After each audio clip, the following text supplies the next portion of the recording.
বর্তমানে খেলাফত প্রতিষ্ঠা করা সম্ভব কিনা, প্রতিষ্ঠা করতে হলে আমাদের করণীয় কি?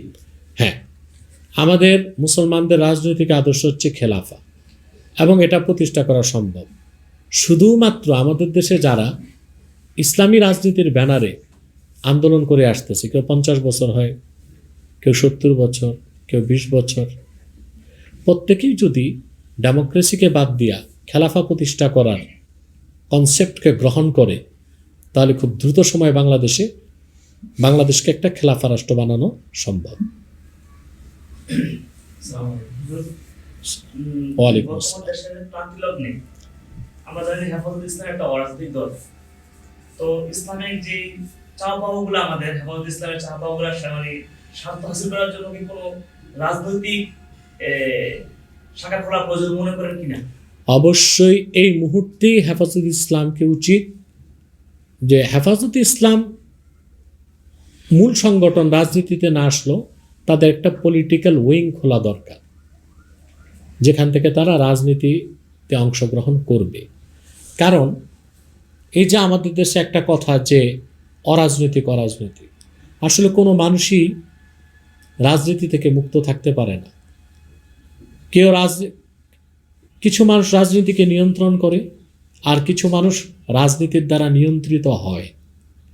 অতএব ইসলামের সুমহান স্বার্থগুলো রক্ষা করার জন্য, মুসলমানদের মৌলিক দাবিগুলো আদায় করার জন্যে আমি তো মনে করি শুধু হেফাজত ইসলাম না, দেশের সকল পীরমা শায়েখকে উচিত একটা রাজনৈতিক প্ল্যাটফর্মে একত্রিত হওয়া।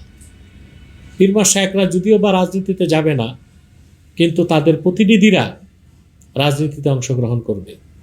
কারণ রাজনৈতিকভাবে কিছু কাজ আদায় করা খুব দ্রুত সম্ভব হয়। কিংবা দেখা যেতে পারে এমন একটা সময় আসবে যে আমাদের কথাগুলো, আলেম ওলামা পীরমা শায়েখদের কথাগুলো, ইসলামপন্থীদের কথাগুলো বলার মতো কোনো লোকই থাকবে না জাতীয় সংসদে। তা আমাদের কথাগুলো বলবে কে? অতএব সেজন্য আমি খেলাফায় বিশ্বাসী কট্টরভাবে।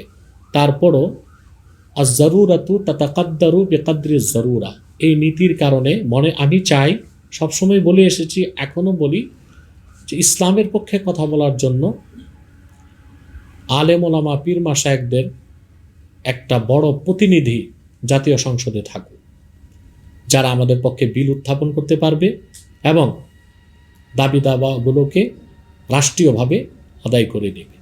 যেহেতু হেফাজত ইসলাম বাংলাদেশ বৃহৎ রাজনৈতিক সংগঠন এবং তাদের সম্ভাবনা প্রচুর, তারা যদি রাজনৈতিক একটা বেঞ্চ খুলে, আমি মনে করি তারা সফল হবে এবং মুসলমানদের আকাঙ্ক্ষাকে তারা বাংলাদেশে পূরণ করতে পারবে। শুধু হেফাজত না, দেশে অন্যান্য পীর মাশায়েখ যারা আছেন তাদেরও উচিত যে তাদের প্রতিনিধিদেরকে দেয়া এবং একটা রাজনৈতিক প্ল্যাটফর্ম শক্তিশালীভাবে গড়ে তোলা।